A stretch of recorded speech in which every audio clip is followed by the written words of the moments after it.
Italian-style salsa verde is a delicious condiment to drizzle on anything from seafood to meat and everything in between. Now, Italian-style salsa verde is not to be confused with the salsa verde from the Latino world, which is more of a tomatilla-based salsa. To start this process, I'm going to chop a clove of garlic. I like to take the extra minute to do the fresh stuff. You smash the side of it with your knife like I've just done there, and it makes it easy to get that peel off. From there, I'm just going to give it sort of a rough chop. We're going to mash this in a second in the bowl, so you don't need to worry about getting it too finely done. And with these ingredients, it is totally up to your taste how much of each you add. To make this basic version that's going to give you about a half cup of this, I'm going to start with that 1 medium clove of garlic, a heaping teaspoon or so of capers, 1 anchovy fillet.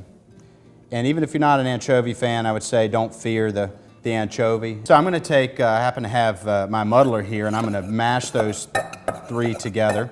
If you don't have one of these, don't worry. You could just do this with tines of a fork or a meat tenderizer, anything that'll help you sort of pulverize the ingredient, really release a lot of their flavors. We're going to continue with some chopped fresh parsley. Again, no exact amount. I'm starting with about I would say a third of a bunch here. I'm going to remove these stems and save them for a later use. Super stock making probably. Now we're not going to muddle anymore, so I like to go ahead and chop this fairly finely. And whenever I'm doing this, I make sure I chop plenty. All right, one more good chop here. All right, I'm going to start with just part of this. You know, I would call that maybe 3 tablespoons or so. I'm also going to put lemon juice in here. So, again, it's sort of a to-taste thing, but I would say that I would go with somewhere on the order of a teaspoon or 2. I also like to put a little bit of lemon zest in here. There's great flavor on the exterior of this. We want to get some of that in here. You want to shave it off pretty finely, though, so you don't get the white bitter pith that's underneath.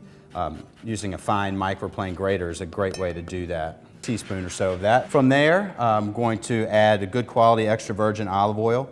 And really, it's just a matter of making it as moist as you want it to be. Start with maybe a 1/4 cup or so, and check the consistency and how it suits your taste. Again, this is just going to be for drizzling, so you don't want it to be all oil. You want it to, but you want it to be fairly thick and have a bit of viscosity left in it. And finish it with a pinch of salt and pepper. You're probably not going to need a whole lot of salt because the anchovy is going to provide some of that for you.